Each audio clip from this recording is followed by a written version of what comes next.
بسم اللہ الرحمن الرحیم. اللہم صلی علی محمد وعلی آل محمد. ویلکم ٹو دا شو. صاحبوں، پاکستان ڈوب رہا ہے، ٹوٹ رہا ہے یا ترقی کر رہا ہے، بن رہا ہے؟ دوسرا سوال، سویلین اور جرنیلوں کے درمیان فاصلہ بڑھ رہا ہے یا کم ہو رہا ہے؟ تیسرا سوال، ان حالات کا ذمہ دار کون ہے اور اس کا سلوشن کیا ہے؟ دیکھیے، میں دیانتداری کے ساتھ حالات آپ کے سامنے رکھ دیتا ہوں. I will report and you will decide what is wrong, what is right and what should be the solution. یہ آپ کی بھی ذمہ داری ہونی چاہیے. دیکھیے، ملک سیلاب کی زد میں ہے. ٹھیک ہے، سیلاب آنے سے پہلے نہ تو حکومت نے اور جرنیل نے کوئی پیشبندی کی، نہ اس وقت کی جا رہی ہے، بلکہ مری کے پرفضا مقام میں ایک اونچے سے پہاڑ پہ بیٹھ کر وہاں پہ ایک شاہانہ لنچ کیا جا رہا ہے اور اس میں ان کی ایکسٹینشن پہ بات ہو رہی ہے اور نیکسٹ پرائم منسٹر کون بنے گا اس پہ تبادلہ خیال ہو رہا ہے. ان حالات میں کس ملک میں، کس جمہوریت میں یہ چیز قابل قبول ہوگی کہ سیلاب آیا ہوا ہے اور جو ملک کے اس وقت حاکم ہیں وہ مری میں بیٹھے کیویار، وہ جو ہے وہ فش کے جو انڈے ہوتے ہیں بڑے قیمتی قسم کے، اس کے ساتھ شاہانہ لنچ کر رہے ہیں اور صورتحال پہ کوئی بات چیت نہیں، کوئی تبادلہ خیال نہیں. یہ بات کیا قابل قبول ہے؟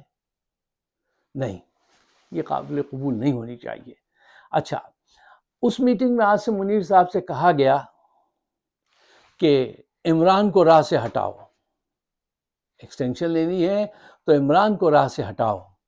اچھا، راہ سے تو اس نے ہٹا تو دیا ہے، 3 سال تو ہو گئے، 2 سال سے تو وہ جیل میں بند ہے، ٹی وی پہ اس کا نام نہیں، کہیں اس کا کوئی تقریر نہیں، راہ سے ہٹا تو دیا ہے. اب اور کیا چاہتی ہیں آپ؟ اس کا قتل کر دیا جائے؟ اس کی بھی کوشش کی گئی تھی لیکن اللہ کو منظور نہیں تھا. اور اب اس نے بین الاقوامی سطح پہ اتنا زبردست اپنا نیٹ ورک قائم کر لیا ہے کہ اب اس کو قتل کرنا پاکستان کو قتل کرنے کے برابر ہوگا اور فوج میں بغاوت اور پھوٹ ڈالنے کا سبب بنے گی یہ بات. اگرچہ یہ بڑی خاتون جو ہے نا بہت سنگدل ہے، انہوں نے ایک دفعہ کہا تھا کہ عمران خان کو مریم نواز نے کہا تھا یہ بات ہمارے دلوں پہ لکھی ہے، جو بات دل پہ لکھ دی جائے پھر وہ مٹتی نہیں. کہا تھا یہ فتنہ ہے اور یہ میرے 3 دن کا ٹائم دو، میں اس کو ختم کرا دوں. اچھا، تم اتنی پاورفل ہو؟ دیکھو، چلو آگے وقت بتائے گا کہ کون کتنا پاورفل ہے. اچھا صاحب، 5 اہم پوائنٹس ہیں جو میں آپ کے سامنے پیش کرنا چاہتا ہوں، آپ قبول فرمائیے، اس پہ غور فرمائیے اور ہمارا چینل سبسکرائب کیجئے، اپنے دوستوں سے بھی کہیے، اس بات کو آگے بڑھائیے. اچھا، بات کیونکہ کافی لمبی ہے تو میں اس کو 5 پوائنٹس کی شکل میں آپ کے سامنے رکھ دیتا ہوں. اچھا، پوائنٹ نمبر 1، اس میٹنگ میں کیا ڈسکس ہوا اور اسلام آباد کے سرکل اس کو کیسے لے رہے ہیں اور کیا سوچ رہے ہیں کہ یہاں پہ کیا بات ہوئی؟ ابھی تک یہ مفروضاتی ہیں اور اسی پہ ہم سوچ سکتے ہیں، جو ہنٹس ملیں گے آپ کو ان پر.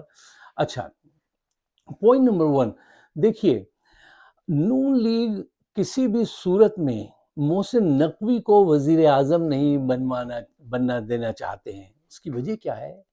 اگر وہ وزیر اعظم آ گیا، بن گیا، تو ان کی ٹوٹل چھٹی کرنا بہت آسان ہو جائے گی اور ان کو پتا ہے کہ پھر ان کی چھٹی ہو جائے گی.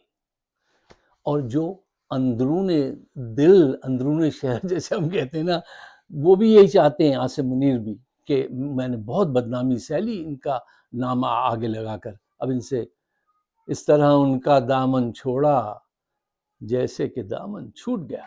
تو وہ صورتحال ہے. اچھا، پوائنٹ نمبر 2، عاصم منیر مریم نواز کو پرائم منسٹر نہیں بنا سکتے. اس کی وجہ یہ ہے کہ ان کی پروگریس صفر ہے. اور ریپوٹیشن ختم، تباہ ہے. کہیں پہ بھی ان کے پہنچنے سے پہلے ان کا لباس، ان کا بیگ اور ان کی ایروگینس اور ان کے بیانات پہنچ جاتے ہیں کسی بھی محفل میں. تو ان کو پرائم منسٹر بنانا وہ مٹیریل نہیں ہے. پوائنٹ نمبر 3، دیکھیے عاصم منیر یہ بات جان گئے ہیں کہ نون کا ووٹ بینک جو ہے وہ اب 5% بھی نہیں ہے. اب یہ وہ وقت ہے کہ وہ اپنی بات منوائیں گے، منوا سکتے ہیں، ان کی بات نہیں مانیں گے. دس از دا رائٹ ٹائم. جی یہ سیاست ہے، اس کے سینے میں دل نہیں ہوتا. کہتے ہیں نا سیاست کے سینے میں دل نہیں ہوتا. اچھا پوائنٹ نمبر 4، عمران کی سیاسی حمایت ختم کرانے میں عاصم منیر، ہم نوا اور نون پی پی سب نے زور لگا لیا، ایڑی چوٹی کا زور لگا لیا، لیکن وہ ختم نہیں ہوئی. میں اکثر آپ سے کہتا ہوں نا کہ جب سیاسی شعور حاصل ہو جائے تو اس کو آپ نہیں مٹا سکتے. بین الاقوامی سطح پہ آج وہ مانا جا رہا ہے، پہچانا جا رہا ہے.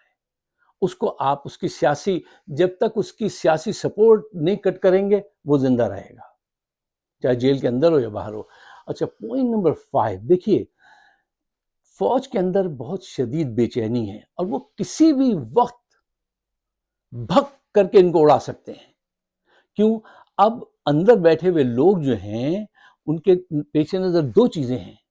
ایک تو یہ ہے کہ ملک سیاسی، معاشی ہر لحاظ سے ان کی موجودگی میں کمزور ہوا ہے، طاقتور نہیں ہوا، کمزور سے کمزور تر ہوتا جا رہا ہے.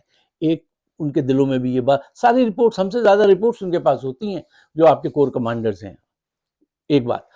دوسری بات یہ ہے کہ وہاں پہ ذہن یہ بھی سوچ رہے ہیں کہ اگر یہ 10 سال تک کے لیے آ گئے، اب پھر 5 لیں گے، پھر 5 لیں گے، تو پیچھے جو سارا جو لائن ہے نا، چین جو چلتی ہے وہ سینیورٹی پہ چلتی ہے فوج میں. کتنے لوگوں کا مستقبل برباد ہو جائے گا، کتنے لوگ پریشان ہیں. اور جب پریشانی ہوگی، آپ کسی کو پریشان کریں گے تو پھر وہ اپنا ایگزٹ تلاش کرے گا، اور وہ کسی وقت بھی ہو سکتا ہے. صاحبوں، انسان وہ نہیں ہوتا جو وہ نظر آتا ہے، انسان وہ ہوتا ہے جو وہ چھپاتا ہے. جی جرنیل کو اس کی اجلی وردی میں مت دیکھیے، مت پرکھیے وہ وردی کے پیچھے کیا ہے، کتنا اجلا ہے، کتنا کالا ہے. اصل حقیقت وہ ہے. ہم سمجھتے تھے جیسے ہم وردی کو دیکھتے تھے تو ہم سمجھتے تھے ہمارا محافظ آ گیا، چوروں کا دشمن آ گیا. اب آ کے پتہ چلا کہ یہ چوروں کے دشمن نہیں ہیں، یہ چوروں کے دوست ہیں، یہ ہمارے دشمن ہیں. ہمیں ان سے اپنی حفاظت خود کرنی پڑے گی. یہ ہماری حفاظت نہیں کریں گے، ہمیں خود اپنی حفاظت کرنی پڑے گی. یہ بہت بڑا فرق ہے جو پیدا ہو گیا اس معاشرے میں. اب آپ 50 سال کیا صدی لگا دیں یہ کیسے ختم ہوگا، یہ ایسے ختم نہیں ہوتا ہے.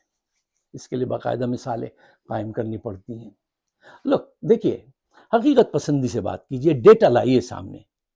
میں ڈیٹا پہ بہت بلیو کرتا ہوں، مطلب پھر آدمی اس کو اسکرین آؤٹ کرتا ہے نا تو پتہ چل جاتا ہے کہ کیا فیکٹس ہیں.